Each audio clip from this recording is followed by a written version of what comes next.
शक्तीपीठ महामार्ग हा शेतकऱ्यांच्या उपयोगाचा नसून तो उद्योगपतींच्या हिताचा आहे.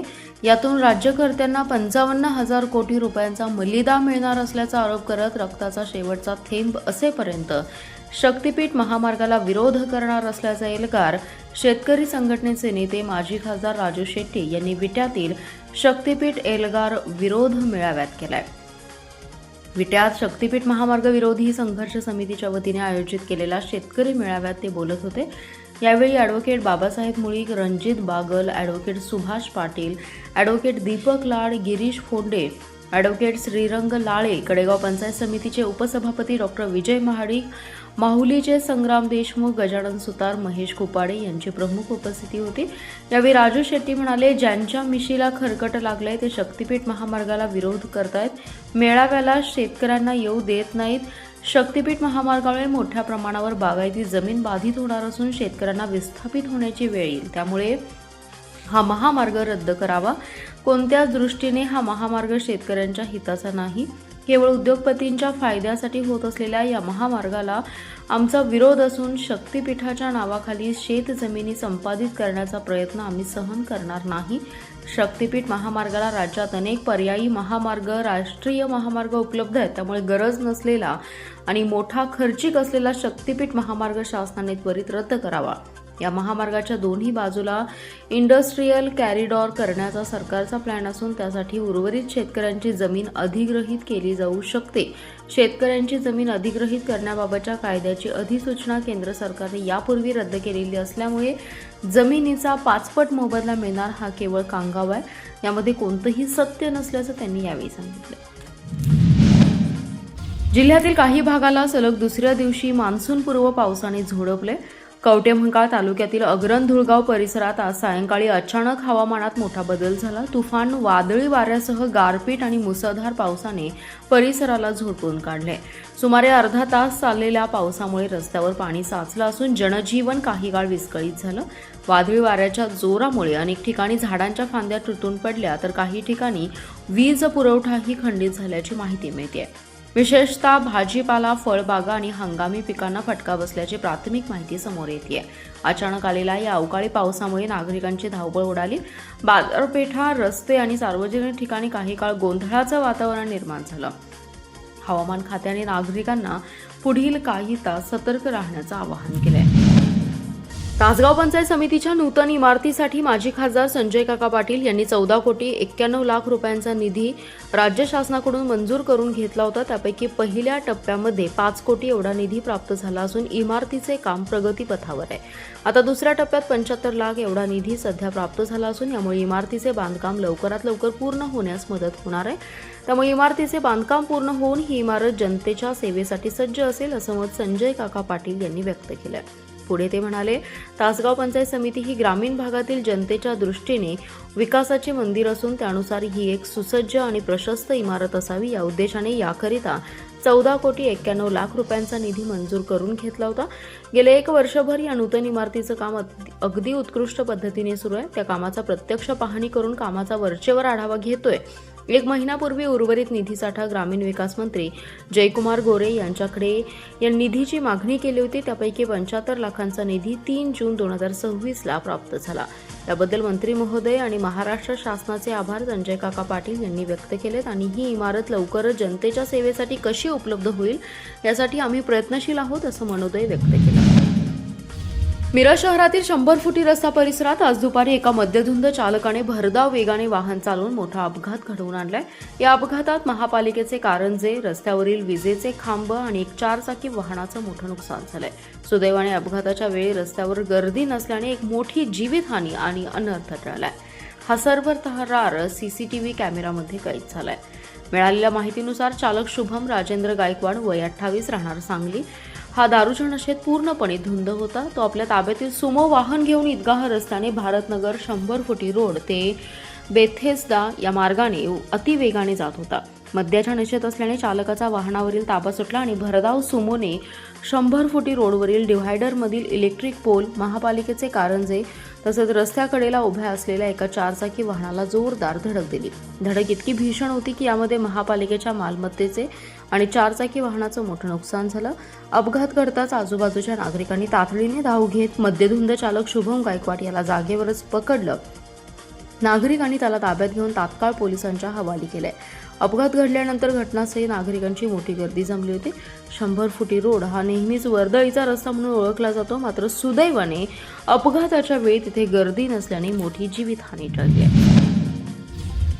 शिंदे शिवसेनेचे आमदार सुहास बाबर यांची शिवाजी विद्यापीठ कोल्हापूरच्या अधिसभेवर महाराष्ट्र विधानसभेचे प्रतिनिधी म्हणून नियुक्ती करण्यात आली आहे.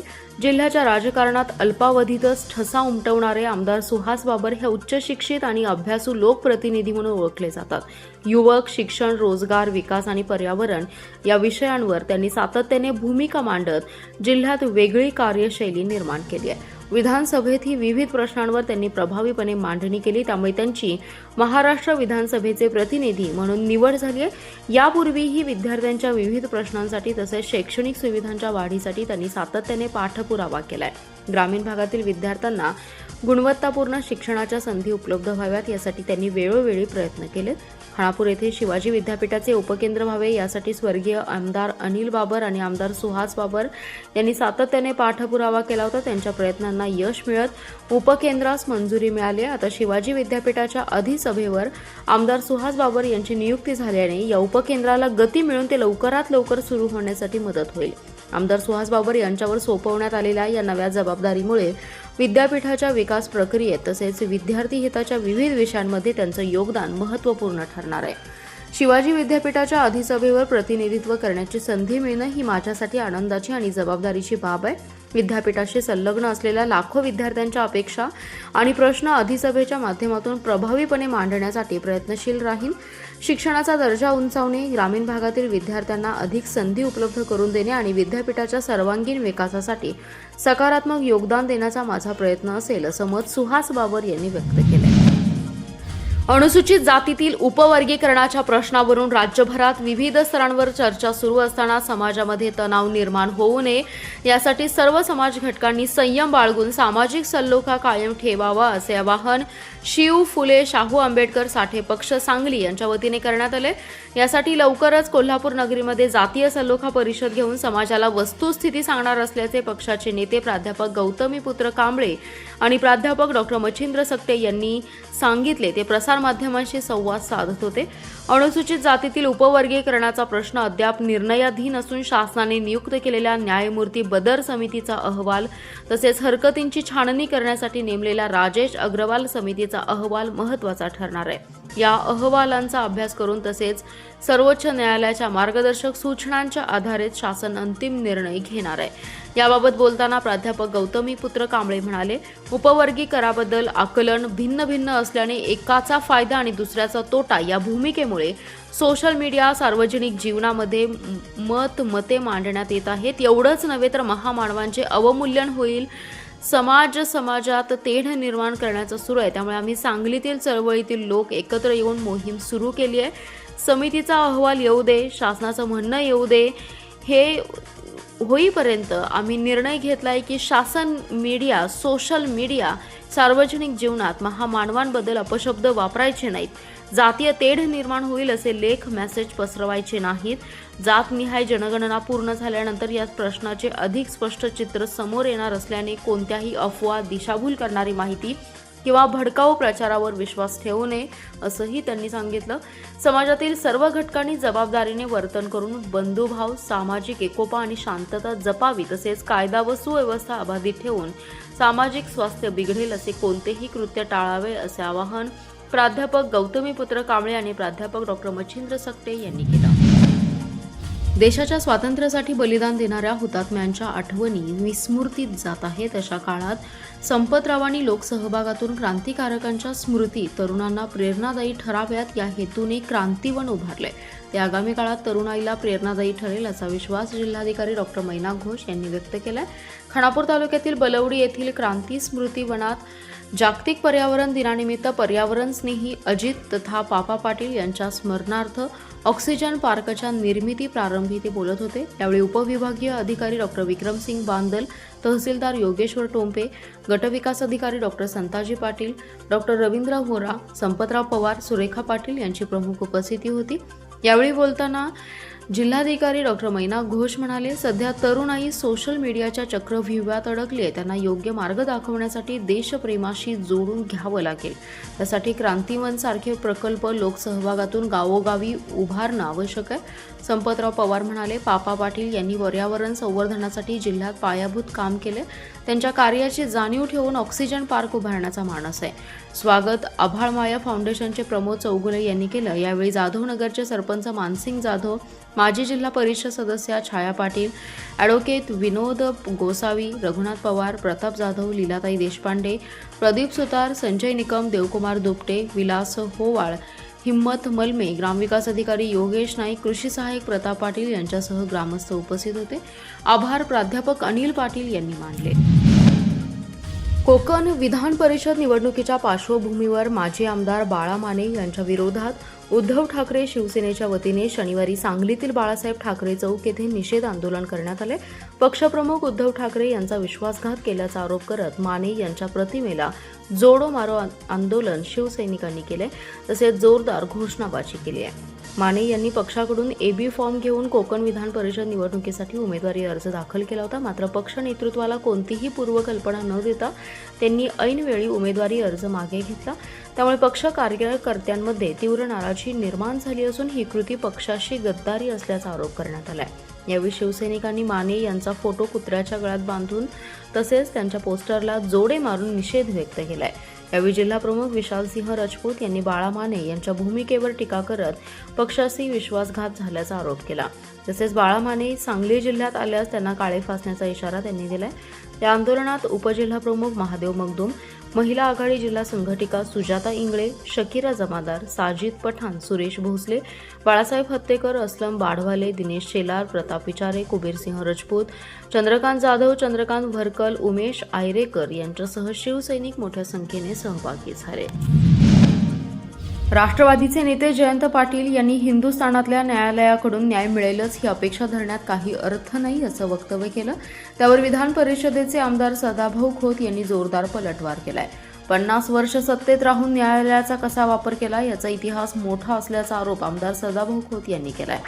जयंत पाटलांनी एका कार्यक्रमामध्ये बोलत असताना हिंदुस्थानातल्या न्यायालयाकडून न्याय मिळेलच ही अपेक्षा धरण्यात काही अर्थ नाही. हे मी ऐकल्यानंतर खऱ्या अर्थाने ते प्रचंड विनोदी आहेत हे मला पहिल्यांदाच पाहायला मिळालं. गेल्या 50 वर्षांच्या काळामध्ये सत्तेच्या माध्यमातून न्यायालय आणि बडे वकील देऊन सर्वसामान्य माणसाला धुळीला कसं आपण मिळवलं याचा इतिहास फार मोठा आहे. आणि तो इतिहास जर पाहायचा असेल तर पहिलं पान जर उलगडलं तर आदरणीय माजी आमदार संभाजी पवार यांच्या कुटुंबाला जाऊन विचारलं तर निश्चितपणानं आपण न्यायालयाचा कसा उपयोग केला याचा उलगडा होईल असा टोलाही त्यांनी यावेळी लगावलाय. हिंदवी स्वराज्याचे संस्थापक छत्रपती शिवाजी महाराज यांच्या पवित्र शिवराज्याभिषेक दिनानिमित्त आमदार सुधीर गाडगीळ यांच्या जनसंपर्क कार्यालयात प्रतिमेस पुष्पहार अर्पण करून भाजपा पदाधिकारी आणि कार्यकर्त्यांनी अभिवादन केले. या प्रसंगी बोलताना आमदार सुधीर गाडगीळ म्हणाले की छत्रपती शिवाजी महाराज हे केवळ एक राजे नव्हते तर ते व्यवस्थापन, शौर्य आणि लोककल्याणकारी राज्यकारभाराचे जागतिक प्रतीक आहेत. त्यांनी शून्यातून स्वराज्य निर्माण केले आणि 18 पगड जातींच्या अफाट जनतेला एकत्र आणून सुरक्षित आणि न्याय समाज निर्माण केला. शिवरायांनी त्या काळी राबवलेली जलव्यवस्थापन, कृषी धोरणे, आरमार उभारणी आणि पर्यावरणपूरक रणनीती आजही आधुनिक जगासाठी मार्गदर्शक आहे. पुढे बोलताना आमदार गाडगीळ म्हणाले की महाराजांनी घालून दिलेला स्वाभिमान, शौर्य आणि लोककल्याणाचा आदर्श आजही संपूर्ण समाजासाठी आणि आपल्या राजकीय सामाजिक कार्यकर्त्यांसाठी सर्वात मोठे प्रेरणास्थान आहे. त्यांच्या याच विचारांचा प्रसार करण्याचा संकल्प आज आम्ही करत असून स्वाभिमान, पराक्रम आणि जनकल्याण या त्रिसूत्रीवर आधारित लोकसेवेचे कार्य पुढे नेण्याचा आमचा ठाम निर्धार असल्याचे ते म्हणाले.